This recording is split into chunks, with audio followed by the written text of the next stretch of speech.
जय हिंद दोस्तों, स्वागत आपका हमारे यूट्यूब चैनल पर। आई होप आप सब अच्छे होंगे। हम पॉलिटी पढ़ रहे थे। मैं बहुत जल्दी स्टार्ट कर देती क्योंकि मुझे आदत नहीं है ज़्यादा इंट्रो करने की, है ना, ज़्यादा बोलने की। ठीक, तो हम क्या कर रहे हैं, हम उपराष्ट्रपति के बारे में लास्ट हमने पढ़ा था। ठीक है, आर्टिकल 75 तक मैंने आपको कंप्लीट करा दिया, यानी कि भाग 5। ठीक है, ये दिमाग में होना चाहिए। हम क्या पढ़ रहे हैं, भाग 5 पढ़ रहे हैं। संविधान का 5वां चैप्टर हम पढ़ रहे हैं। इस चैप्टर का नाम क्या है, संघ है। ठीक है, ये तो मैं हर वीडियो में आपको बताती हूँ, रट गया होगा। तो इसमें आर्टिकल है 52 से लेकर 151 तक। आर्टिकल 52 से लेकर 151 तक है। आर्टिकल 52 से लेकर 151 तक है। इसमें हमने इसको 2 पार्ट्स में डिवाइड किया था। पहले सबसे पहले इसमें बात किसकी है, राष्ट्रपति की, यानी कि प्रेसिडेंट की। सबसे पहले राष्ट्रपति की बात, तो कहाँ से कहाँ तक, आर्टिकल 52 से लेकर 62 तक। 52 से लेकर 62 तक। ठीक है, बीच बीच में भी राष्ट्रपति का जिक्र है। भाई राष्ट्रपति तो क्या, राष्ट्रपति क्या है, क्या कहते हैं राष्ट्रपति को, भारत का प्रथम नागरिक। प्रथम नागरिक क्या है, राष्ट्रपति। तो आगे भी बहुत सारे, लेकिन यहाँ तक कंटिन्यू राष्ट्रपति के बारे में है। इसके बाद हमने क्या पढ़ा, आर्टिकल 63। आर्टिकल 63 से लेकर 69 तक, इसमें उपराष्ट्रपति के बारे में टोटल 63 से लेकर 69 तक उपराष्ट्रपति के बारे में। फिर 70 से लेकर 75 तक इसमें है मंत्री परिषद, मंत्रिमंडल, इन सब चीज़ों के बारे में। तो ये 75 तक मैंने आपको कंप्लीट कर दिया। इसमें तो कोई कसर नहीं छोड़ी मैंने, सब कुछ पढ़ा दिया था, है ना। फाइनली मैंने पढ़ा तो ये भी सब दी कंप्लीट, लेकिन इसको एक बार रिवाइज करते हैं। और कुछ चीज़ें से होता है ना कि फाइनल टच, इसको फाइनल टच देना बाकी है। इसके बाद हम आर्टिकल 76 पे चलेंगे। और आर्टिकल 76 जो है, इसको तो दिमाग में छाप लो, मोस्ट इंपॉर्टेंट है। कोई एग्जाम ऐसा नहीं होगा इसमें ये ना पूछा गया हो। ठीक है, कभी ना कभी हज़ारों बारी पूछा गया है, रिपीट भी बहुत होता है। तो हम रिवाइज करते हैं आर्टिकल 63 से। आर्टिकल 63 से रिवाइज करते हैं हम। देखो, जो आर्टिकल 63 से लेकर 69 तक किसके बारे में, उपराष्ट्रपति। उपराष्ट्रपति हम ऊपर लिख लेते हैं, फिर इससे ध्यान रहेगा कि टोटल हम उपराष्ट्रपति के बारे में बात कर रहे हैं। तो आर्टिकल 63, आर्टिकल 63 में क्या है, उपराष्ट्रपति का पद। क्या है, उपराष्ट्रपति का पद। सिंपल ये बात है कि भारत में क्या होगा, एक उपराष्ट्रपति का पद होगा, है ना, एक उपराष्ट्रपति का पद होगा। और ये उपराष्ट्रपति का पद कहाँ से लिया गया है, यूएसए यानी कि अमेरिका के संविधान से, और राष्ट्रपति का ब्रिटेन के संविधान से। साथों साथ हैंड टू हैंड में क्या करा है, आपको कंपैरिजन भी करा रही हूँ, राष्ट्रपति उपराष्ट्रपति, क्योंकि कन्फ्यूजन बाद में बहुत होता है। राष्ट्रपति का पद कहाँ से लिया गया था, ब्रिटेन के संविधान से, और उपराष्ट्रपति का यूएसए यानी कि अमेरिका के संविधान से। ठीक, इसके बाद आर्टिकल 64। आर्टिकल 64 क्या कहता है कि जो उपराष्ट्रपति होगा वो राज्यसभा का सभापति के रूप में काम करेगा। राज्यसभा का सभापति के रूप में काम करेगा। ठीक, यानी कि जो भी उपराष्ट्रपति होगा वो राज्यसभा का सभापति बन जाएगा। इसे कहते हैं पदेन सभापति। पदेन सभापति यानी कि जो उस पद पर होगा वो इसका सभापति बन जाएगा। ठीक है ना, तो 64 समझ आ गया। आर्टिकल 65 क्या कहता है, 65 कहता है कि जो उपराष्ट्रपति होगा वो कार्यवाहक राष्ट्रपति के रूप में काम करेगा। कार्यवाहक राष्ट्रपति। ठीक है, किसके रूप में काम करेगा, कार्यवाहक राष्ट्रपति के रूप में काम करेगा। अब देखो, उपराष्ट्रपति के हमने 2 काम पढ़े, एक तो सभापति होगा, दूसरा कार्यवाहक राष्ट्रपति के रूप में काम करेगा। अब कार्यवाहक राष्ट्रपति क्या होता है कि अगर कभी क्या हो, राष्ट्रपति की मृत्यु हो जाए, क्या हो जाए, मृत्यु हो जाए, या राष्ट्रपति त्याग पत्र दे दे, राष्ट्रपति की मृत्यु हो जाए, राष्ट्रपति त्याग पत्र दे दे, तो उनका पद खाली हो जाएगा। तो उनकी जगह पर काम कौन करेंगे, उपराष्ट्रपति करेंगे। ठीक है, तो ये तो कभी मतलब रेयर कंडीशन होगी, क्या हमेशा ऐसा होगा, कभी इत्तेफाक ऐसा हो जाता है। ठीक है, बहुत रेयर कंडीशन। तो अगर सभापति ना हो, उपराष्ट्रपति राज्यसभा का सभापति हम ना बनाएं और वो इस काम के लिए ही बैठे रहें, तो फिर तो उन्हें फ्री में सैलरी मिलनी है। भाई कभी इत्तेफाक हो गया, किसी कार्यकाल ऐसी चला, मैक्सिमम का कार्यकाल ऐसी चला जाएगा कि उन्हें कुछ काम ही नहीं है। तो इस वजह से कि उन्हें कोई काम दिया जाए, इस वजह से क्या है, सभापति का काम दिया गया। और उपराष्ट्रपति को जो सैलरी मिलती है वो उपराष्ट्रपति होने से नहीं मिलती, किस वजह से मिलती है, राज्यसभा का सभापति होने की वजह से। किसकी वजह से मिलती है, राज्यसभा का सभापति, राज्यसभा। ठीक है ना, राज्यसभा का सभापति होने की वजह से उपराष्ट्रपति को सैलरी मिलती है। ठीक है, उपराष्ट्रपति के पद की सैलरी नहीं होती। बात क्लियर हो गई, समझ गई। तो कार्यवाहक राष्ट्रपति के रूप में काम करेगा। आर्टिकल 66 देखते हैं। आर्टिकल 66 में है निर्वाचन। उपराष्ट्रपति का निर्वाचन के बारे में। निर्वाचन हमने पढ़ लिया। उपराष्ट्रपति की मेन चीज़ पूछता है कि निर्वाचन में भाग कौन कौन लेंगे। भाई टेक्निक तो पूरी वही है जो राष्ट्रपति के में थी, एकल संक्रमणीय आनुपातिक मत पद्धति, अप्रत्यक्ष मतदान, गुप्त रूप से, है ना, वो सारी चीज़ें टर्म्स मैंने आपको क्लियर करा दी थे। लेकिन मेन बात यह है कि इनके निर्वाचन में कौन भाग लेगा, लोकसभा और राज्यसभा के सभी सदस्य भाग लेते हैं, ठीक है ना, लोकसभा राज्यसभा के सभी सदस्य। राष्ट्रपति में ऐसा नहीं था। राष्ट्रपति में क्या था, लोकसभा, राज्यसभा और विधानसभा, लोकसभा, राज्यसभा और विधानसभा के निर्वाचित सदस्य यानी कि इलेक्टेड निर्वाचित सदस्य ही भाग लेंगे, सिलेक्टेड नहीं लेंगे। जिन्हें राष्ट्रपति मनोनीत करते हैं, जो सिलेक्टेड हैं, चयनित हैं, उन्हें वो भाग नहीं लेंगे, ठीक है। आर्टिकल 67, आर्टिकल 67 क्या कहता है, 67 में है राष्ट्रपति के उपराष्ट्रपति के कार्यकाल के बारे में। तो उपराष्ट्रपति का कार्यकाल कितना होता है, 5 वर्ष का होता है।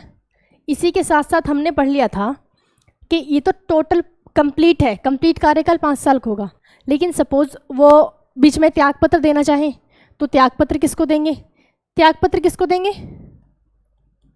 त्यागपत्र, त्यागपत्र किसको देंगे, राष्ट्रपति को, राष्ट्रपति को, ठीक है।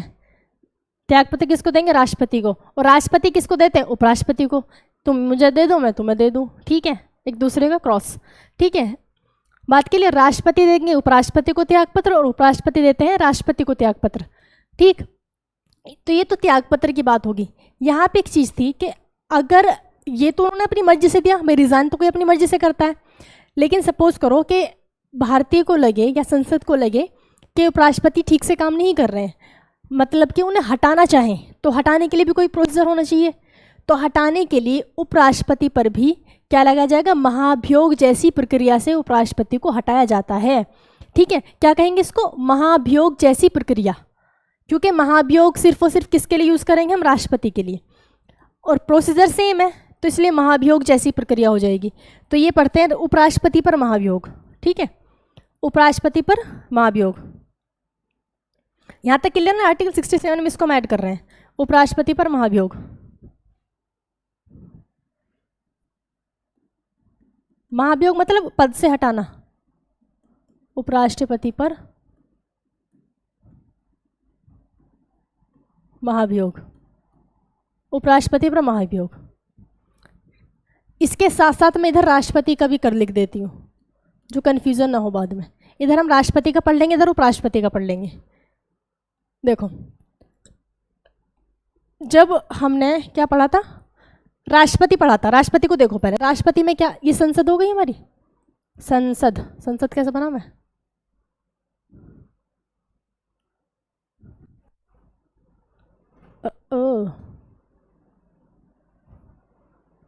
संसद में 2 चीज़ें, लोकसभा राज्यसभा, है ना, लोकसभा राज्यसभा।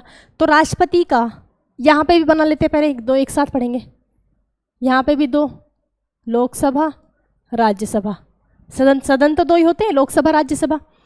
राष्ट्रपति में आपने पढ़ा था कि इनको हटाने का प्रस्ताव, यानी कि स्टार्टिंग, हटाने का जो क्या कहते हैं उसको, प्रस्ताव की शुरुआत का किसी भी सदन से हो सकती है ना, लोकसभा से स्टार्ट हो सकता है या राज्यसभा से स्टार्ट हो सकता है। लेकिन उपराष्ट्रपति, उपराष्ट्रपति क्या होता है, वो राज्यसभा का सभापति होता है, राज्यसभा में बैठता है, ठीक है, राज्यसभा का सभापति होता है। तो उपराष्ट्रपति को हटाने के लिए भाई सबसे पहले राज्यसभा को तो पता चलेगा कि उपराष्ट्रपति कैसा काम कर रहे हैं। तो उपराष्ट्रपति को हटाने की प्रक्रिया सिर्फ और सिर्फ राज्यसभा से शुरू होगी। कहाँ शुरू होगी, राज्यसभा से, ठीक है ना, राज्यसभा से शुरू होगी। और यहाँ पर किसी भी सदन से, किसी भी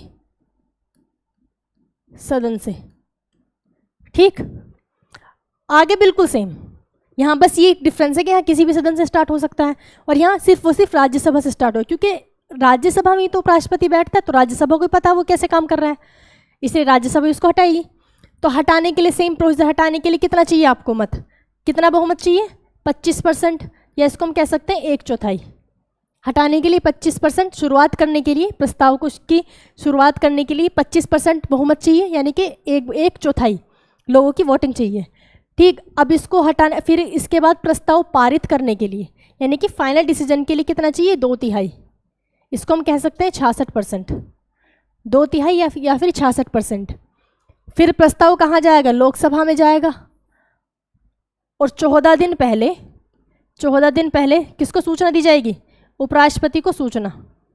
14 दिन पहले उपराष्ट्रपति को सूचना दे दी जाएगी कि भाई तुम्हारा, हमने राज्यसभा से तो हटा दिया, लोकसभा में गया है प्रस्ताव, वहाँ से हट गया तो आपकी छुट्टी। ठीक, अब लोकसभा में आए, इन 14 दिन के बीच में क्या करेगा, उपराष्ट्रपति अपनी सफाई दे सकते हैं, है ना। और लोकसभा को भी सोचने का मौका मिलेगा कि भाई वो ठीक कर रहे हैं नहीं कर रहे हैं। अगर लोकसभा ने भी कितना, 2/3 बहुमत से पारित कर दिया, 2/3 बहुमत से पारित कर दिया, तो उपराष्ट्रपति को हटा दिया जाएगा। यहाँ हम किसी भी सदन से शुरू कर रहे हैं, हम यहाँ भी राज्यसभा शुरू करेंगे तो सेम प्रोसीजर, लोकसभा शुरू करेंगे तो यहाँ पहले 1/4। अगर हम यहाँ पे लोकसभा से स्टार्ट करें, पहले लोकसभा से हमने स्टार्ट किया तो 1/4 होगा किसके लिए, शुरुआत करने के लिए, है ना, महाभियोग की प्रक्रिया की शुरुआत करने के लिए। इसके बाद पारित करने के लिए 2/3, पारित करने के लिए 2/3 बहुमत। फिर इसको भेज देंगे 14 दिन पहले राज्यसभा में, फिर राज्यसभा ने भी 2/3 बहुमत से पास कर दिया तो हटा दिया जाएगा। स्टार्टिंग हम राज्यसभा से भी कर सकते हैं। यहाँ पर ये मेन डिफरेंस याद रखना, ये क्वेश्चन पूछता है, ठीक है ना। यहाँ पर राष्ट्रपति के महाभियोग में हम किसी भी सदन से कर सकते हैं और उपराष्ट्रपति के महाभियोग के लिए सिर्फ और सिर्फ राज्यसभा से शुरुआत कर सकते हैं। बात क्लियर। तो हम कहाँ, किस आर्टिकल पे थे, आर्टिकल 67 पर थे, ठीक है, आर्टिकल 67। अब आर्टिकल 68 देखते हैं। 68, आर्टिकल 68 में क्या कहा गया है, आर्टिकल 68 में है कि उपराष्ट्रपति का जो चुनाव होगा वो कैसे कराना पड़ेगा आपको, यथाशीघ्र, यानी कि जितना जल्दी हो सके उपराष्ट्रपति का चुनाव करा दो। कोई पर्टिकुलर इसमें कोई टाइम नहीं दिया गया है, कोई एग्जैक्ट टाइम पीरियड नहीं दिया गया है कि इतने टाइम के अंदर आपको चुनाव कराना है, जितना जल्दी हो सके उपराष्ट्रपति का चुनाव करा लो। आर्टिकल 69 क्या कहते, 68 पा गए हम, हाँ सही है 69। आर्टिकल 69 कहता है उपराष्ट्रपति को शपथ, उपराष्ट्रपति को शपथ कौन दिलाते हैं, राष्ट्रपति दिलाते हैं। अब यहाँ पर तुम त्याग पत्र की तरह उल्टा मत कर देना, जैसे त्याग पत्र में एक दूसरे से, मतलब त्याग पत्र में क्या हो रहा था, रिजाइन राष्ट्रपति उपराष्ट्रपति को देते हैं, उपराष्ट्रपति राष्ट्रपति को देते हैं, लेकिन यहाँ ऐसा नहीं है। शपथ जो होगा, राष्ट्रपति को शपथ कौन दिलाता है, राष्ट्रपति को शपथ कौन दिलाता है, भारत का मुख्य न्यायाधीश, यानी कि सुप्रीम कोर्ट का मुख्य न्यायाधीश, चीफ जस्टिस ऑफ इंडिया, ठीक है। लेकिन उपराष्ट्रपति को शपथ कौन दिलाएंगे, राष्ट्रपति दिलाएंगे। आर्टिकल 69 तक क्लियर। तो यहाँ तक हमने उपराष्ट्रपति के बारे में कंप्लीट पढ़ लिया। अब आर्टिकल 70 आता है, आर्टिकल 70। आर्टिकल 70 कहता है, ये भी उपराष्ट्रपति के लिए, 70 भी, इसमें क्या कहता है कि किसी भी आकस्मिक स्थिति में जो संविधान में नहीं है, अगर राष्ट्रपति अनुपस्थित होता है, यानी कि राष्ट्रपति अगर क्या हो जाए, अनुपस्थित हो जाए, राष्ट्रपति अनुपस्थित हो जाए किसी भी आकस्मिक स्थिति, सडनली कुछ भी हो जाए स्थिति में, तो इनकी जगह काम कौन करेंगे, इनकी जगह काम करेंगे तो उपराष्ट्रपति ही क्या होंगे, कार्यवाहक राष्ट्रपति होंगे।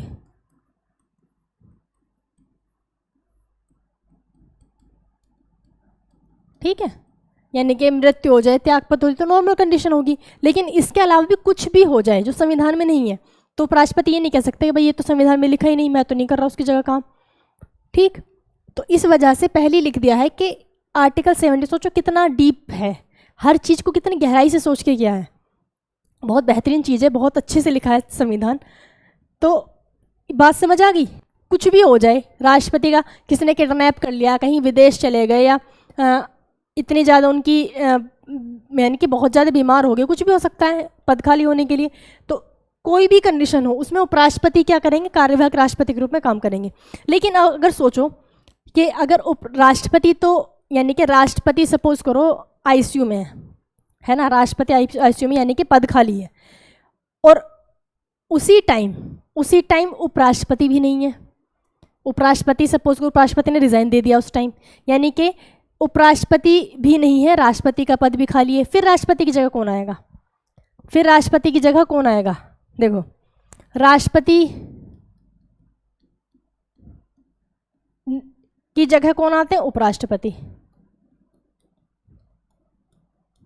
ठीक है, राष्ट्रपति की जगह कौन आ जाएंगे? उपराष्ट्रपति आ जाएंगे। लेकिन अगर उपराष्ट्रपति भी नहीं है तो कौन आएंगे? मुख्य न्यायाधीश। मुख्य न्यायाधीश कौन आएंगे? चीफ जस्टिस ऑफ इंडिया, जो राष्ट्रपति को शपथ दिलाते हैं। ठीक है, मुख्य न्यायाधीश। मुख्य न्यायाधीश कहाँ जाएंगे? राष्ट्रपति के पद पर। और उपराष्ट्रपति तो खाली है, यहाँ पे कौन आ जाएगा? उपसभापति आ जाएगा। इनकी जगह कौन आएगा? राज्यसभा का उपसभापति।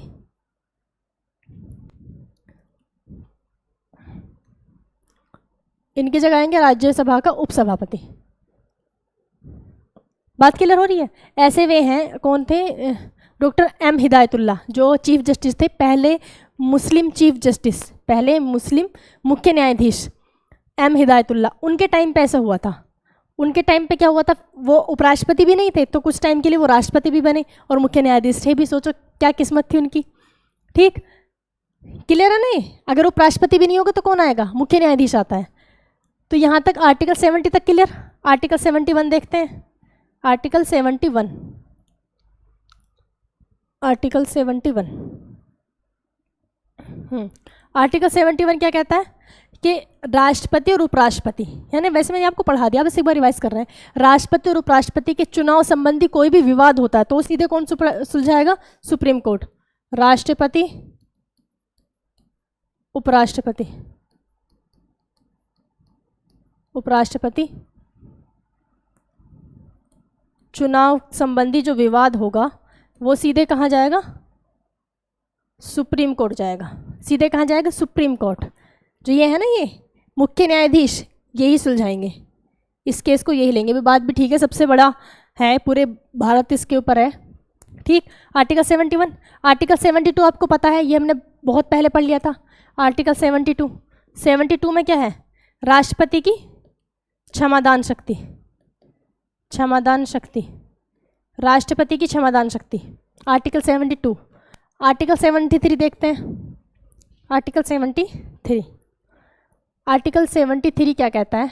73 में है कि क्या कहते हैं उसको, एग्जीक्यूटिव को, कार्यपालिका, कार्यपालिका की कार्यकारिणी को आसान बनाने के लिए राष्ट्रपति कानून बनाएंगे।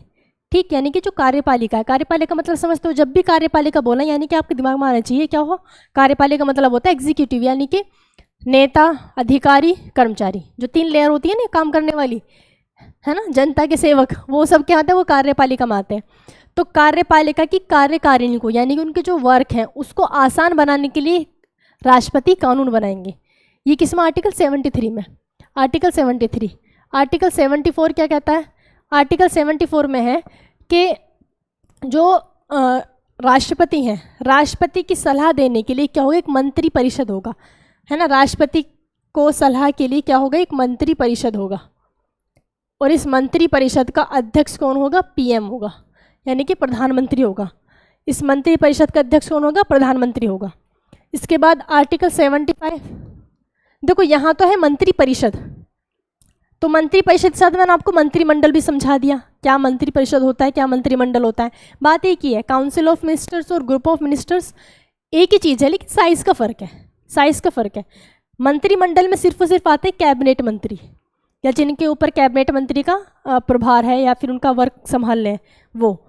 और मंत्री परिषद में आ जाएंगे सब कैबिनेट मिनिस्टर, राज्य मंत्री और उपमंत्री। इसके बाद आर्टिकल 75 में हम कह सकते इसमें है मंत्रियों के लिए यानी कि मंत्री क्या कहते हैं उसको? उपबंध, है ना। मंत्रियों के लिए विशेष उपबंध, वो सब चीज़ें इसमें। इसमें मेन चीज़ पढ़नी क्या है? मेन चीज़ ये है कि जो मंत्री परिषद है, मंत्रियों की नियुक्ति प्रधानमंत्री की सलाह पर कौन करेंगे? राष्ट्रपति करेंगे। मंत्रियों की नियुक्ति प्रधानमंत्री की सलाह पर कौन करते हैं? राष्ट्रपति करते हैं। यानी कि हम कह सकते हैं इनडायरेक्ट वे में क्या कहने जा रहे हैं कि जो मंत्री हैं, मंत्री किसकी मर्जी से चुने जाते हैं? प्रधानमंत्री की। भाई जो प्रधानमंत्री है वो तो मंत्री परिषद का अध्यक्ष है, तो अपनी मर्जी से वो अपना मंत्री परिषद बनाएगा। इसी मंत्री परिषद को हम क्या कहते हैं? सरकार। सरकार क्या होती है? यही तो मंत्री परिषद होता है। उसमें प्रधानमंत्री आ जाए, सारे मिनिस्टर्स आ जाएं, उस हम सरकार कहते हैं। वो सरकार किसकी बनती है? जो पार्टी बहुमत की हो सरकार हो, यानी कि बहुमत, ये मैंने आपको समझा देता। वैसे देखो 545 सीट होती हैं किसमें? लोकसभा में। इसका 50% प्लस, 50% प्लस, यानी कि हम कह सकते हैं 273 सीट। 273 सीट से ज़्यादा जिस पार्टी ने जीत ली, 273 सीटों से ज़्यादा जिस पार्टी ने जीत ली, उस पार्टी की सरकार बन जाएगी, यानी कि उस पार्टी का ही प्रधानमंत्री बनेगा। सरकार बनने का मतलब ये है, प्रधानमंत्री किसका बनेगा? उस पार्टी का बनेगा। अब बहुमत देखो, अब बीजेपी है, बीजेपी को तो कहता है ना प्रचंड बहुमत है, 303 है, 303 सीटें जीती थी बीजेपी ने, 303। इन्हें तो अब जरूरत ही नहीं किसी की। ठीक, तो आर्टिकल 75 समझ आ गया। और इसमें क्या क्या चीज़ें हैं? और इसमें कहा गया कि जो मंत्री परिषद है, मंत्री परिषद सामूहिक रूप से लोकसभा के प्रति उत्तरदायी और व्यक्तिगत रूप से राष्ट्रपति के प्रति उत्तरदायी। इसमें एक चीज़ और, इसमें आपको यहीं पे हम आपको, यानी कि प्रधानमंत्री हमने पढ़ लिया यहाँ पे, मंत्री परिषद यहाँ है, लेकिन जो मंत्रिमंडल वर्ड है, मंत्रिमंडल शब्द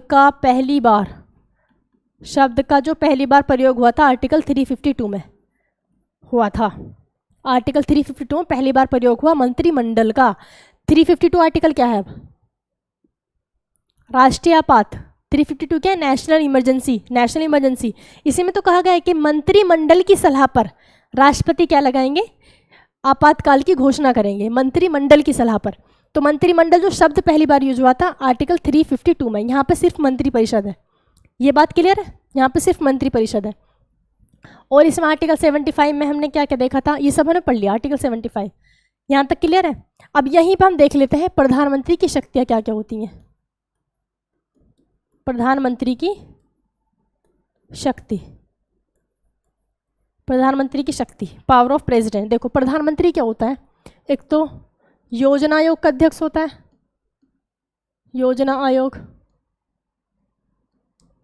अब तो नीति आयोग हो गया ना, योजना आयोग कह लो, नीति आयोग कह लो। योजना आयोग का अध्यक्ष होता है। जो राष्ट्रीय विकास परिषद है, यानी कि नेशनल डेवलपमेंट काउंसिल, एनडीसी, राष्ट्रीय विकास परिषद का अध्यक्ष होता है। और क्या? राष्ट्रीय एकता परिषद का अध्यक्ष होता है प्रधानमंत्री। राष्ट्रीय एकता परिषद के अध्यक्ष होते हैं। इन सब चीज़ों के प्रधानमंत्री क्या होते हैं? अध्यक्ष होते हैं। इन सब चीज़ों के अध्यक्ष होते हैं, ठीक है ना। और भी बहुत सारी चीज़ें हैं। प्राइम मिनिस्टर की पावर भाई आपको पता है, सब कुछ प्राइम मिनिस्टर ही करते हैं। राष्ट्रपति क्या है? सिर्फ साइन करने के लिए, है ना। राष्ट्रपति सिर्फ साइन करने के लिए। तो राष्ट्रपति राष्ट्रीय एकता परिषद के अध्यक्ष होते हैं। और जितनी भी मतलब बड़े बड़े जो पद हैं उन सब की नियुक्ति प्रधानमंत्री की सलाह पर कौन करते हैं? राष्ट्रपति करते हैं। तो संविधान में लिखा है प्रधानमंत्री की सलाह पर। तो सलाह यानी कि जो प्रधानमंत्री कहेंगे राष्ट्रपति वही करेंगे, होता भी ऐसे ही है, ठीक है। तो प्रधानमंत्री की सलाह पर राष्ट्रपति, जैसे कि जो CAG होते हैं, controller and auditor general of India, CAG है ना। और अटॉर्नी जनरल जो आप अभी पढ़ोगे, महान्यायवादी। और ये मंत्री परिषद यानी कि काउंसिल ऑफ मिनिस्टर्स। अब इसमें CM हो गया तो चीफ मिनिस्टर लगेगा। काउंसिल ऑफ मिनिस्टर यानी कि मंत्री परिषद। इन सब की नियुक्ति प्रधानमंत्री की सलाह पर राष्ट्रपति करते हैं। तो ये भी तो प्रधानमंत्री की पावर में आ जाएगा, ठीक है ना। अब इसमें एक चीज़ और समझनी है, बहुत ही इंपॉर्टेंट चीज़ है। इन सब चीज़ों से ना क्वेश्चन घुमा घुमा के आते हैं। ये जरूरी नहीं कि हमेशा आर्टिकल ही पूछे जाए, ऐसा थोड़ा ना कि हमेशा आर्टिकल पूछे जाते हैं। कभी पूछ लेगा कार्यकाल, कभी पूछ लेगा। इनमें से क्वेश्चन आ सकता है कि राष्ट्रीय विकास परिषद यानी कि NDC, नेशनल डेवलपमेंट काउंसिल, इसके अध्यक्ष कौन होता है? कुछ भी किसी भी तरीके से पूछ सकता है। एक बात यह है, देखो अगर प्रधानमंत्री है, प्रधानमंत्री तो आप समझ गए प्रधानमंत्री बनते कैसे हैं। प्रधानमंत्री का अलग से चुनाव थोड़ी ना होता है, प्रधानमंत्री का अलग से चुनाव नहीं होता। ये भी क्वेश्चन पूछा गया है कि क्वेश्चन क्या था? क्वेश्चन था कि जो क्या होता है वो निर्वाचन आयोग यानी कि इलेक्शन कमीशन, निम्नलिखित में से निर्वाचन आयोग किसके चुनाव करवाते हैं? ऑप्शन मैं आपको दे रही हूँ। राष्ट्रपति नहीं, किसके चुनाव नहीं करवाते हैं? क्वेश्चन ये किसके चुनाव नहीं करवाते हैं? उपराष्ट्रपति, राष्ट्रपति, उपराष्ट्रपति, प्रधानमंत्री, प्रधानमंत्री और ये सभी किसके चुनाव नहीं करवाते? किसके चुनाव नहीं करवाता है? चुनाव आयोग। देखो, राष्ट्रपति के करवाते हैं, बिल्कुल करवाते हैं। उपराष्ट्रपति करवाते हैं, बिल्कुल करवाते हैं। सभी के नहीं करवाते ऐसा तो हो ही नहीं सकता, डी ऑप्शन तो बिल्कुल गलत है। तो राष्ट्रपति के करवाते, उपराष्ट्रपति करवाते हैं, यानी कि प्रधानमंत्री के नहीं करवाते, प्रधानमंत्री के नहीं करवाते। अब ये बताओ क्यों नहीं करवाते? क्योंकि प्रधानमंत्री के चुनाव अलग से होते नहीं। प्रधानमंत्री एक्चुअल में क्या, एक सांसद ही तो है। प्रधानमंत्री क्या है? सांसद है। संसद जो जैसे नॉर्मल और सांसद चुन के जाते हैं वैसे प्रधानमंत्री चुनते हैं। लेकिन एक होता है, पहले से एक होता है ना प्रधानमंत्री, यानी कि कह सकते हैं हीरो, एक मूवी का हीरो होता है ना, तो ये एज ए हीरो कि हमारी पार्टी, अगर हमारी पार्टी की सरकार बनी तो हम प्रधानमंत्री इसको बनाएंगे, है ना, हम प्रधानमंत्री इसको। चलो फिर से ध्यान से समझना इसको। देखो, हम थोड़ा रिलैक्स होकर समझाते हैं। देखो, जो प्रधानमंत्री होता है, प्रधानमंत्री, इधर हमने बना ली, सपोज ये पूरी क्या है, लोकसभा है। इधर तो राज्यसभा होगी, इस समय कोई मतलब नहीं है, राज्यसभा होगी इधर। तो लोकसभा में 545 सदस्य हैं, लोकसभा में 545 सदस्य हैं। इन सारे सदस्यों में से ये पता है कि अगर 273 से ज़्यादा जिसने सीट जीत ली, जिस पार्टी ने जीत ली, उसकी सरकार बन जाएगी। अब ये सपोज करो कि किसी पार्टी ने, जैसे बीजेपी है, बीजेपी के अध्यक्ष कौन है? जेपी नड्डा। बीजेपी के अध्यक्ष कौन है? यानी कि पार्टी के अध्यक्ष, पार्टी के अध्यक्ष कौन है? जेपी नड्डा। तो जेपी नड्डा, ये समझ लो कि जेपी नड्डा ने सब कुछ ऑर्गेनाइज किया है ना, वो ही डिसाइड करेंगे कि हम प्रधानमंत्री का चेहरा, प्रधानमंत्री किसको रखेंगे। तो प्रधानमंत्री एज ए हीरो मान लो, है ना, हमारी मूवी का, हमारी इस उसका जो भी ये चुनाव लड़ रहे हैं इसका मेन हमारे हीरो कौन है? तो उन्होंने चुन लिया किनको? नरेंद्र मोदी को। अब 273 से ज़्यादा जीत जाती है तो उसकी क्या बन जाएगी? सरकार बन जाएगी, यानी कि उसका प्रधानमंत्री बन जाएगा। फिर वो अपने सदस्यों में से, जो भी उसके, या अपनी पार्टी के सदस्यों में से चुनेगा, अपने पार्टी के सदस्यों में से वो सबको मंत्रालय दे देंगे कि तुम्हारा गृह मंत्रालय, तुम्हारा परिवहन मंत्रालय, तुम्हारा रक्षा मंत्रालय, तुम्हारा रेल मंत्रालय, ठीक है, सबको दे दिया। अब ये बात, तो इनके क्या अलग से चुनाव हुए? प्रधानमंत्री के अलग से चुनाव हुए। जैसे और सब क्या बने थे? सांसद बने थे। जैसे और सब क्या बने थे? सांसद बने थे। वैसे ही प्रधानमंत्री सांसद चुनकर आए और जाके प्रधानमंत्री बन गए, ठीक है। तो प्रधानमंत्री के अलग से चुनाव नहीं हुए। चुनाव किसके हुए? लोकसभा के चुनाव हुए, लोकसभा के सांसद के चुनाव हुए। बात क्लियर? अब एक कंडीशन है कि प्रधानमंत्री का कार्यकाल भी 5 साल का होता है, यानी कि लोकसभा का कार्यकाल ही 5 साल का होता है, तो प्रधानमंत्री का भी 5 साल का होता है। अब सपोज करो प्रधानमंत्री क्या कर दे? त्यागपत्र दे दे। पीएम हमारे जो प्रधानमंत्री हैं वो त्यागपत्र दे दे, या उनकी मृत्यु हो जाए, है ना, रिजाइन कर दे, उनकी डेथ हो जाए। हो सकता है, क्यों नहीं हो सकता? तो इन कंडीशन में क्या जो पूरी लोकसभा है वो लोकसभा भंग हो जाएगी, यानी कि लोकसभा का मतलब है कि दोबारा चुनाव होना। लोकसभा भंग होने का मतलब है दोबारा से चुनाव होना। जो ये सब चुन के गए थे पार्टी के सदस्य, क्या वो सब बिखर जाएंगे? ऐसा नहीं होता, ऐसा नहीं होता। ऐसा क्यों नहीं होता? देखो, प्रधानमंत्री के त्यागपत्र देने से या मृत्यु हो जाने से क्या होगा? लोकसभा भंग नहीं होती, लोकसभा भंग नहीं होती, लोकसभा भंग नहीं होती। क्या होता है? तो मंत्री परिषद भंग होता है। मंत्रिमंडल लिख लेते हैं, है ना, छोटा मंत्रिमंडल, मंत्रिमंडल भंग होता है। अब मंत्रिमंडल भंग क्यों होगा? क्योंकि देखो प्रधानमंत्री तो निकल लिए, अब इनकी जगह दूसरे प्रधानमंत्री आएंगे। तो जो पहले मंत्रिमंडल था वो किसने चुना था? पहले वाले प्रधानमंत्री ने, जिनकी मृत्यु हो गई। अब जो प्रधानमंत्री दूसरा चुनकर आएगा उसे तो अपनी मर्जी के मंत्री चाहिए ना। तो क्या होगा? मंत्रिमंडल भंग हो जाएगी। वो आके फिर से हो सकता है वो चेंज कर दे, अब रेल मंत्रालय किसी दूसरे को दे दे, ठीक है ना। तो ये ध्यान रखना, लोकसभा भंग नहीं होती। अब लोकसभा कब भंग होगी? यानी कि लोकसभा के फिर से चुनाव कब होंगे? सिर्फ और सिर्फ एक ही कंडीशन है जब लोकसभा भंग हो सकती है। कब हो सकती है लोकसभा भंग? जब क्या हो? बहुमत ना हो, बहुमत ना हो। सिर्फ और सिर्फ यही कंडीशन है जब लोकसभा भंग हो सकती है, कि जब बहुमत ना हो।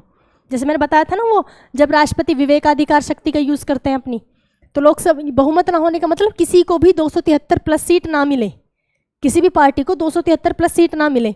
अब वो राष्ट्रपति विवेकाधिकार शक्ति का भी यूज़ करेंगे, तब भी हो सकता है बहुमत ना साबित हो, ठीक है ना, तब भी बहुमत साबित ना होगा तो फिर तो लोकसभा भंग करनी पड़ेगी।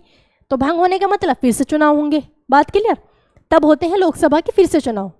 अगर क्या हो, अगर किसी पार्टी को बहुमत ना हो, प्रधानमंत्री के मरने से कुछ नहीं होता, सिर्फ और सिर्फ मंत्रिमंडल भंग होती है।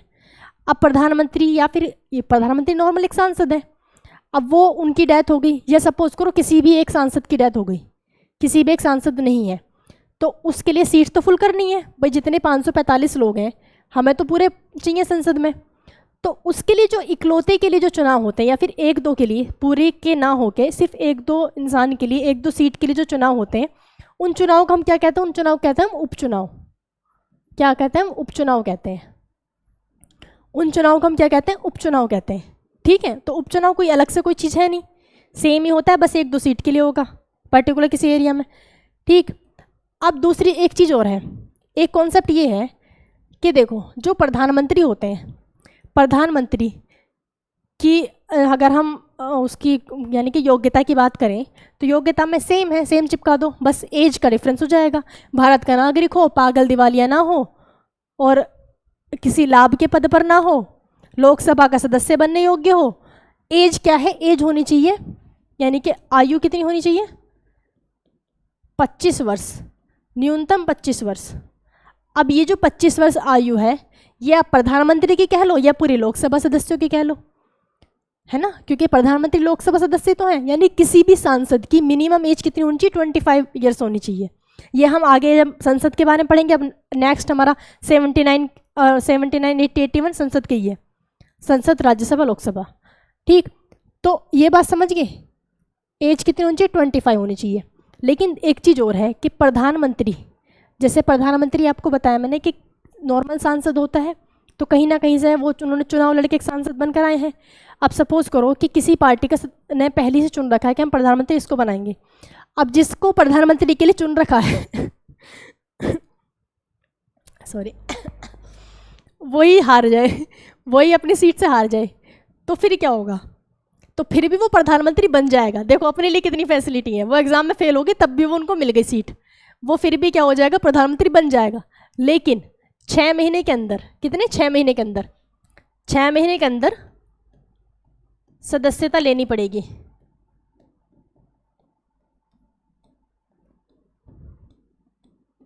सदस्यता लेनी पड़ेगी, 6 महीने के अंदर सदस्यता लेनी पड़ेगी। प्रधानमंत्री तो जाकर बन जाएंगे वो, लेकिन 6 महीने के अंदर उन्हें क्या करना पड़ेगा? सदस्यता लेनी पड़ेगी। अब ये बड़ी टेढ़ी खीर है, सदस्यता लेंगे कैसे? भाई जो सीट तो फुल हो गई, भाई वो हारे हैं कहीं से, तो कोई ना कोई जीता भी तो होगा, तो सीट तो टोटल फुल है, तो सदस्यता लेंगे कैसे? वो सदस्यता यही किसी भी एक सदन की, यानी कि राज्यसभा की भी ले सकते हैं, लोकसभा की भी ले सकते हैं।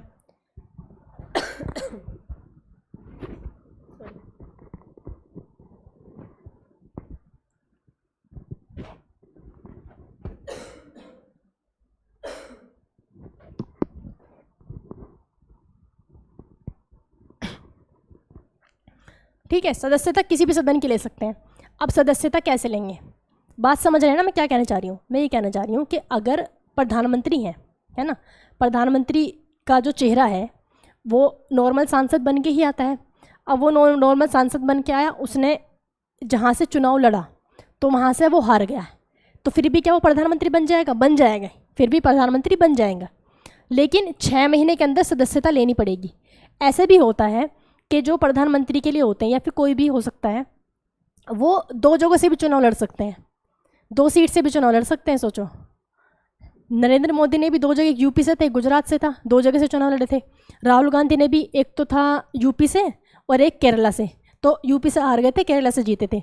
तो 2 जगह से इस वजह से लड़ते हैं, क्या पता हम एक जगह से हार गए तो कम से कम एक सीट तो हमारी रिजर्व रहेगी, ठीक है। तो अब सदस्यता कैसे लेनी है? मेन बात ये है, सदस्यता लेने के लिए देखो सीट तो फुल है, 545 सीट तो पूरी भर गई, तो अब किसी न किसी की सीट खाली करानी पड़ेगी। जो बंदा प्रधानमंत्री बन गया, तो सोचो वो तो कहता ना एड़ी चोड़ी के अपने पद के ऐसे ही छोड़ देगा, बिल्कुल पूरे जोर लगा देगा। तो वो क्या करेंगे, किसी न किसी तरीके से वो सीट खाली कराएंगे। अब सीट खाली क्या कराएंगे, तो कुछ भी कर सकते हैं भाई, पैसे खिला दो, एक किसी को रिज़ाइन करा दो। अब मारने के तो है नहीं, क्योंकि मरने के बाद भी उपचुनाव होगा, किसी न किसी तरीके से पद खाली करना है, तो यही हो सकता है किसी से रिज़ाइन करवाएंगे। तो जहाँ से उन्हें कन्फर्म हो कि यहाँ से मैं जीत जाऊँगा, वहाँ की सीट को खाली कराएंगे। और जब सीट खाली हो जाती है 1-2, तो उसके लिए क्या होता है, उपचुनाव होता है। फिर इस उपचुनाव में वो खड़े होंगे और यहाँ पे वो जीत के वो बन जाएंगे। अगर हार गए यहाँ पे जीत के प्रधानमंत्री बन जाएंगे, और अगर उपचुनाव में भी हार गए फिर तो भैया तुम्हें छोड़ना पड़ेगा, प्रधानमंत्री का पद छोड़ना पड़ेगा। इससे 2 बात क्लियर हुई हमारी। एक तो कि प्रधानमंत्री क्या होंगे, पावर तुमने पढ़ ली, तो लेकिन पावर से ज़्यादा इंपॉर्टेंट ये सब चीज़ें हैं, क्योंकि बहुत दिमाग खराब करते हैं क्वेश्चन आते हैं जब, है ना। हमारे सारे पॉइंट्स देखो, प्रधानमंत्री जो होगा, प्रधानमंत्री की मिनिमम एज 25 ईयर्स होनी चाहिए। वो उस प्रधानमंत्री के चुनाव नहीं होते, प्रधानमंत्री के इलेक्शन नहीं होते, वो एक नॉर्मल सांसद के इलेक्शन होते हैं, लोकसभा के इलेक्शन होते हैं, ठीक है। नॉर्मल एक सांसद बन के आता है, जाके वो प्रधानमंत्री बन जाता है। पहले से डिसाइड होता है कि प्रधानमंत्री इसको बनाया जाएगा। अगर जो प्रधानमंत्री है वो अपनी सीट से हार गया, है ना, पहली बात तो ये कि 2 जगह से भी उठ सकता है, तो एक से जीत सकता है, एक जगह से हार गया, या फिर दोनों जगह से जीत गया तो एक जगह से रिज़ाइन करना पड़ेगा, है ना। तो अगर दोनों जगह से हार गया, फिर जहाँ से उठाए वहाँ से हार गए, तो फिर भी वो प्रधानमंत्री बन जाएंगे, लेकिन 6 महीने के अंदर क्या करना पड़ेगा, सदस्यता लेनी पड़ेगी। 6 महीने के अंदर सदस्यता लेनी पड़ेगी। अब सदस्यता लेने का तरीका मैंने आपको बता दिया, कैसे लेंगे। देखो ये वाली भी तो कंडीशन थी, जो 2 जगह से उठा था, जो 2 जगह से चुनाव में उठा, जो भी प्रधानमंत्री 2 जगह से चुनाव में उठा, तो एक मान लेते हैं हम, जैसे ये जो थे हम, कौन, नरेंद्र मोदी यूपी से भी उठे थे, है ना, और गुजरात से भी, यूपी से भी उठे थे और गुजरात से भी उठे थे। और नरेंद्र मोदी दोनों जगह से जीत गए थे, दोनों ही जगह से जीत गए थे, तो एक जगह से उन्हें रिज़ाइन करना पड़ा, तो गुजरात से उन्होंने रिज़ाइन कर दिया, यूपी की सीट रखी, है ना। अब जहाँ से वो रिज़ाइन किया है, ये सीट तो फिर खाली हो गई, ये सीट तो खाली हो गई, तो जो भी सीट खाली हो जाए उसके लिए हम कहाँ जाएंगे, उसके लिए दोबारा चुनाव होगा, उपचुनाव होगा, है ना। यहाँ तो रिज़ाइन वाली कंडीशन है। दूसरी कंडीशन ये हो सकती है कि 2 जगह से वो उठे थे और एक जगह से वो हार गए, एक जगह से वो हार गए।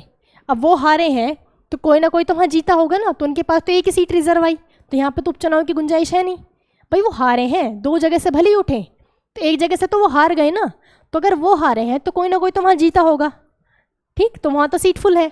लेकिन ऐसी कंडीशन में कि दोनों जगह से जीत जाएं, फिर तो एक जगह से रिज़ाइन करना पड़ेगा। तो जब एक जगह से रिज़ाइन कर दिया तो ये वाली सीट खाली हो गई। जब सीट खाली हो जाती है तो हमें क्या कराना पड़ेगा, उपचुनाव कराना पड़ेगा। आई होप ये क्लियर हो गया होगा। इसमें अब भी किसी को डाउट हो ना तो कमेंट कर देना, ठीक है। हम नेक्स्ट वीडियो में फिर से मैं आपको क्लियर करा दूंगी। तो हमने कहाँ तक, आर्टिकल 75 तक, आर्टिकल 75 तक अब कोई गुंजाइश नहीं है, सब क्लियर है, ठीक है ना। आर्टिकल 75 तक कोई गुंजाइश नहीं, सब क्लियर। चलते हैं आगे। कहाँ क्या क्या पढ़ लिया हमने, हाँ 75 तक पढ़ लिया, ये सब हमने रिवाइज कर लिया। अब आता है आर्टिकल 76 पे। अच्छा एक चीज़ और है, एक आपने कभी सुना होगा उप प्रधानमंत्री के बारे में। उप प्रधानमंत्री,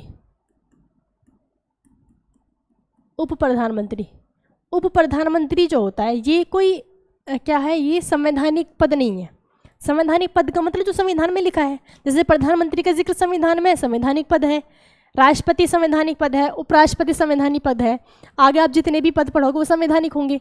जैसे अभी हम अटॉर्नी जनरल पढ़ेंगे, CAG पढ़ेंगे बाद में, वो सब संवैधानिक है। तो उप प्रधानमंत्री का जिक्र कहीं भी संविधान में नहीं है, तो हम कह सकते हैं संवैधानिक पद नहीं है। ये क्या है, ये एक राजनीतिक पद है। क्या है ये, राजनीतिक पद है। अब राजनीतिक का मतलब कैसे, यानी कि होता है ना कि किसी को अपने साथ रखने के लिए, या होता है कुछ ना कुछ किसी को बड़ा पद देना है और कोई मंत्रालय खाली नहीं बचा तो उसको उप प्रधानमंत्री बना देते हैं।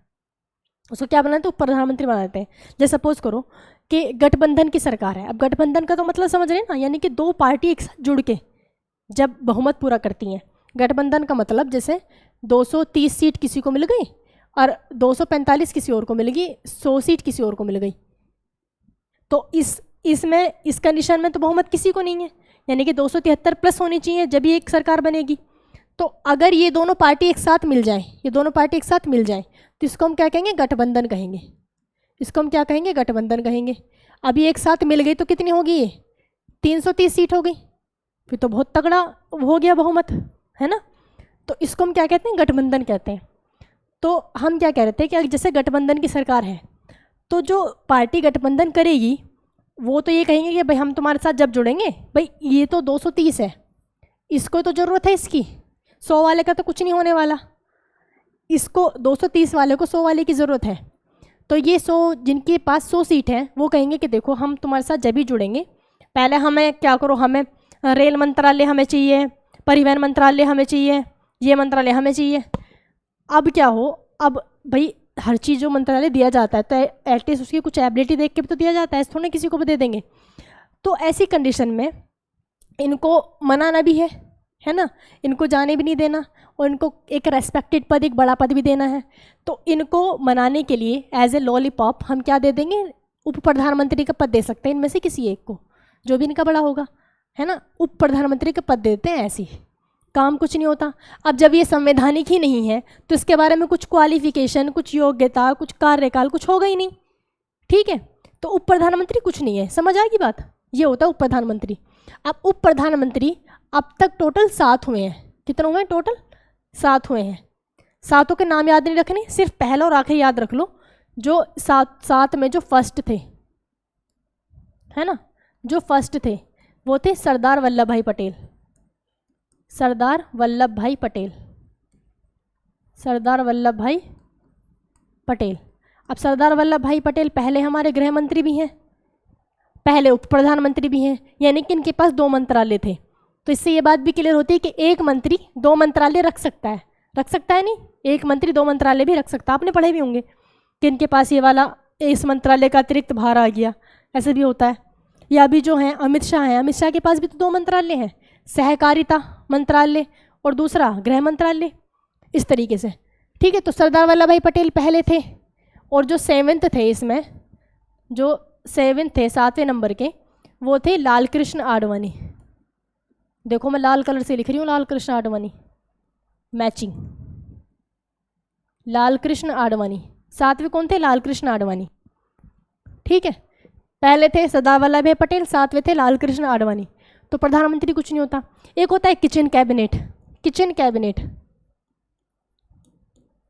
किचन कैबिनेट, किचन कैबिनेट भी संवैधानिक नहीं है, कुछ नहीं है किचन कैबिनेट। किचन कैबिनेट हम ये कहते हैं जो प्रधानमंत्री होते हैं, अगर प्रधानमंत्री अपने लगे सगे, अपने भाई भतीजे हैं, जिसमें नेपोटिज्म होता है ना, उस तरीके से किसी को मंत्री का पद दे देते हैं, यानी कि यह कह सकते हैं कि प्रधानमंत्री की फैमिली वाले, उसको हम क्या कहते हैं, किचन कैबिनेट कहते हैं। तो ये कोई ना कभी पूछता, इसमें कोई बात नहीं है ना।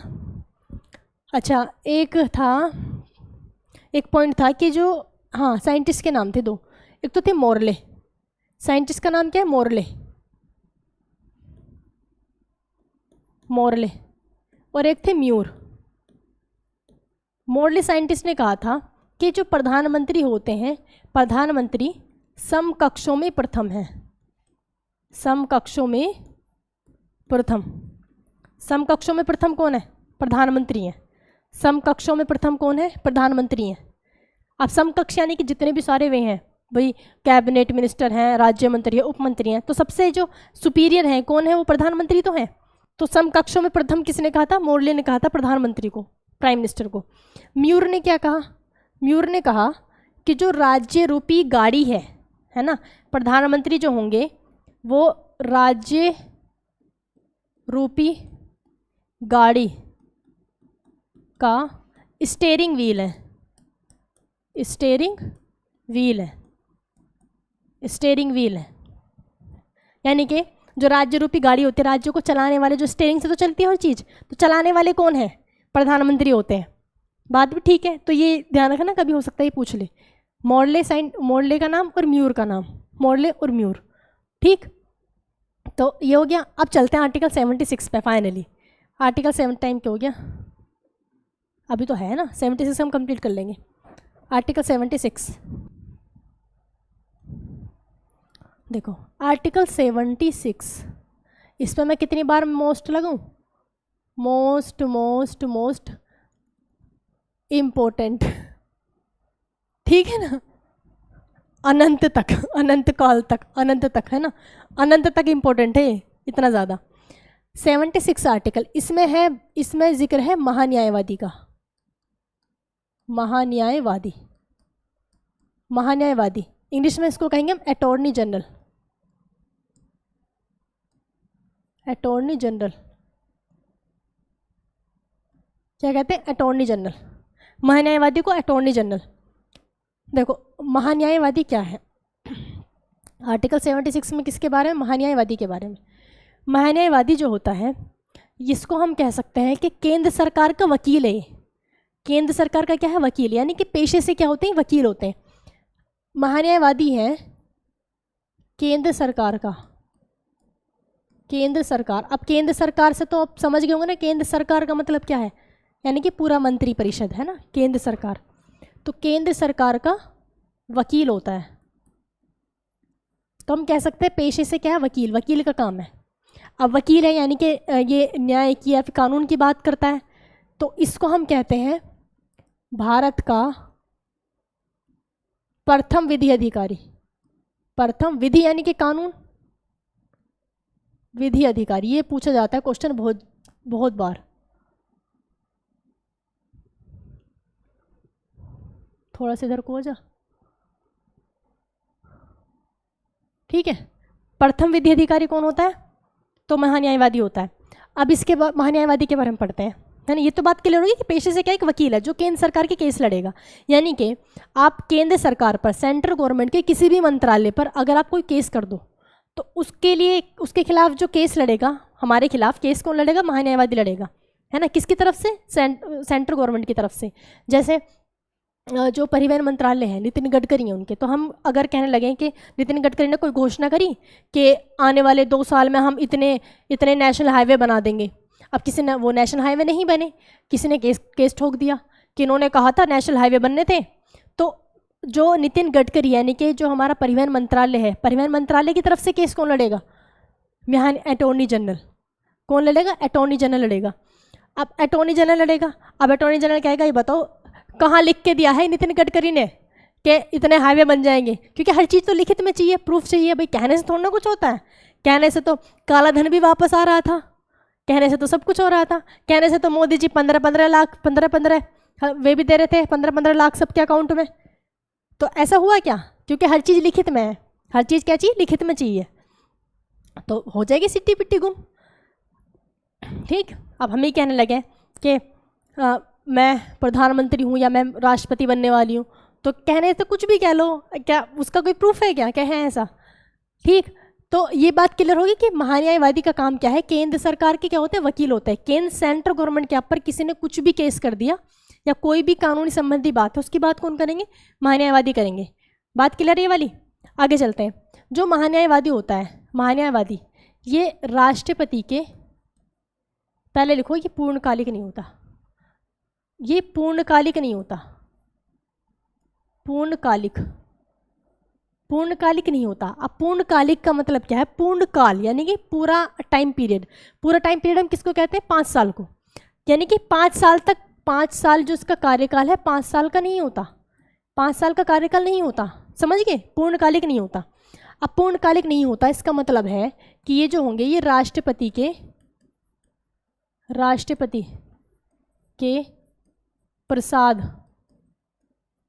प्रसाद पर्यंत कार्य करेगा। क्या करेगा, राष्ट्रपति के प्रसाद पर्यंत ही काम करेगा, राष्ट्रपति के प्रसाद पर्यंत ही काम करेगा। प्रसाद पर्यंत मतलब क्या है, जब तक राष्ट्रपति चाहे, जब राष्ट्र करेगा कि कुछ गड़बड़ कर रहा है ये निकाल के फेंक देंगे। ऐसे ही उसके लिए भी कहा गया है, मंत्री परिषद के लिए भी, मंत्री परिषद की नियुक्ति कौन करेंगे, राष्ट्रपति करेंगे प्रधानमंत्री की सलाह से। दूसरी चीज़ ये भी है कि मंत्री परिषद जो होगा वो राष्ट्रपति के प्रसाद पर्यंत काम करेगा, राष्ट्रपति के प्रसाद पर्यंत। लेकिन ये बात ग्राउंड लेवल पर देखें तो बिल्कुल सच नहीं है। ऐसा होता है क्या, आपने कभी देखा है किसी मंत्री को हटा दिया हो, है ना भाई, डिपार्टमेंट भले ही चेंज हो जाए लेकिन ऐसा तो होता नहीं है। ग्राउंड लेवल पे वो बात ठीक नहीं है, लेकिन ऐसा संविधान में है।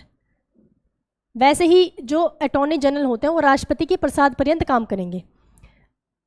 एक और बात है कि इनको वेतन नहीं मिलता, वेतन नहीं मिलता, सैलरी कुछ नहीं होती, लेकिन सैलरी नहीं मिलती तो इनको क्या मिलते हैं, भत्ते। अलाउंस को हम भत्ते तो कहते हैं, है ना, जितने भी सरकारी खर्चे मिलते हैं भत्ते मिलते हैं सारे टोटल, ये भत्ता, वो भत्ता, बिजली भत्ता, गाड़ी भत्ता, पेट्रोल भत्ता, दुनिया भर की फैसिलिटीज़, यानी कि फैसिलिटीज़ सारी मिलेंगी। एक जितना सांसद होता है, सांसद के हिसाब से फैसिलिटी सारी मिलेंगी। अब वेतन तो नहीं मिलता, वेतन नहीं मिलता तो ये क्या कर सकते हैं, अपनी निजी प्रैक्टिस कर सकते हैं, ठीक है ना, अपनी निजी प्रैक्टिस कर सकते हैं। सैलरी तो यहाँ से मिल नहीं रही, तो ये सैलरी कहाँ से निकालेंगे, अपनी खर्चा निजी प्रैक्टिस से। वैसे तो खर्च, जब इतने सब कुछ इनको फैसिलिटीज़ मिल रही हैं, खर्चे की तो सवाल ही नहीं उठता कि इनको कुछ मतलब कमाने की ज़रूरत पड़ेगी, लेकिन फिर भी इनको निजी प्रैक्टिस की इजाज़त है। अब निजी प्रैक्टिस का मतलब ये है कि अगर हम चाहें कि हमारा केस कौन लड़े, अटॉर्नी जनरल लड़े, तो बिल्कुल लड़ सकते हैं, लेकिन कंडीशन वो केस किसके, सेंट्रल गवर्नमेंट के खिलाफ नहीं होना चाहिए, सेंट्रल गवर्नमेंट के लिए नहीं होना चाहिए, क्योंकि सेंट्रल गवर्नमेंट के खिलाफ ही काम नहीं कर सकते, ये सेंट्रल गवर्नमेंट के लिए काम करते हैं। बात समझ आ रही है ना। अगर मैं यूपी गवर्नमेंट पे केस कर दूं, है ना, कुछ भी यूपी गवर्नमेंट पे, मान लिया किसी भर्ती के लिए कि ये भर्ती नहीं निकल रही है, दिल्ली पुलिस का कब से आ रहा था, क्या आएगी अब सितंबर में कह रहे हैं वैसे, है ना, कि ये भर्ती नहीं आ रही है, यूपी गवर्नमेंट पे कोई मैं केस कर दूं तो केस लड़ सकते हैं, बिल्कुल लड़ सकते हैं। यूपी गवर्नमेंट से इनका कोई मतलब नहीं है, वो केस सेंट्रल गवर्नमेंट पर नहीं होना चाहिए, ठीक है। तो निजी प्रैक्टिस समझ आ रही है।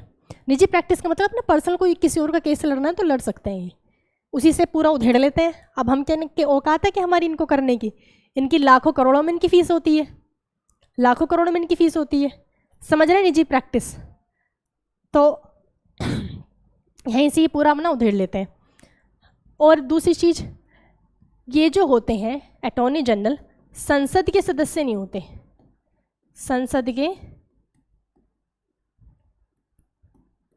सदस्य नहीं होते, संसद का सदस्य नहीं होते, यानी कि संसद के सदस्य नहीं होते। संसद के जो सदस्य हैं वो किसी न किसी मतलब जो भी इसमें वोटिंग होती है उसमें भाग लेते हैं। भाई कोई भी अधिनियम आया तो हर अधिनियम के लिए क्या होती है, वोटिंग होती है ना। 2/3 बहुमत से पारित हो रहा है, 1/4 से हो रहा है, विशेष, वो आप बहुमत आगे पढ़ूंगी मैं आपको, विशेष बहुमत, साधारण बहुमत क्या होता है, लेकिन वो ये तो समझ आ रहा है कि वोटिंग होती है संसद में। तो संसद की वोटिंग में भाग कौन लेंगे, जो संसद के सदस्य होंगे। संसद के सदस्य कौन होते हैं, सांसद होते हैं। तो ये संसद के सदस्य नहीं होते, यानी कि संसद सदस्य नहीं होते, यानी कि ये वोटिंग में भाग नहीं ले सकते, ठीक है ना। वोटिंग में भाग नहीं ले सकते। अगर कोई भी वोटिंग होती है तो वोटिंग में भाग नहीं ले सकते, लेकिन बैठते तो संसद में ही है भाई, रहते तो संसद में ही है। अब सपोज करो कि केस, कोई कानूनी मामला कोई अटक गया, तो मंत्री को कुछ पता है, वो तो सारे अनपढ़ गवारे तो मंत्री बन के जाते हैं, उन्हें कुछ नहीं पता होगा, ये भी नहीं पता होगा कि अटॉर्नी जनरल कौन सा आर्टिकल में आता है, संविधान के किस आर्टिकल में है, ठीक है। तो अगर कोई कानूनी मामला कोई फंस गया, है ना भाई, हर तरह के कानून बनते हैं, तो उसके लिए सलाह कौन देगा, अटॉर्नी जनरल। भाई कानूनी जो भी चीज़ें वो ये तो देखते हैं, तो उसके लिए सलाह देना, कुछ अपनी स्पीच, अपनी बात रखना, ये कौन करेंगे, ये अटॉर्नी जनरल ही करेंगे। यानी कि हम कह सकते हैं कि संसद की कार्यवाही में भाग ले सकते हैं, संसद के जो काम होते हैं, जो कार्यवाही होती है उसमें तो भाग ले सकते हैं, लेकिन वोट नहीं दे सकते, वोटिंग के टाइम पे नहीं होंगे, ठीक है। तो तीसरा लास्ट पॉइंट क्या है, संसद की कार्यवाही में भाग ले सकते हैं, संसद की कार्यवाही में भाग ले सकते हैं, ठीक है ना, संसद की कार्यवाही में भाग ले सकते हैं। ये सारे इंपॉर्टेंट पॉइंट्स हैं किसके, महान्यायवादी के। अब महान्यायवादी बनने की भाई योग्यता भी होगी, कुछ ना कुछ योग्यता और देखते हैं मन कर रहा है किसी का महान्यायवादी बनने का, भाई बड़े मजे हैं जाके बैठो आराम से, कुछ नहीं करना, ठीक है। अब देखते हैं महान्यायवादी की योग्यता,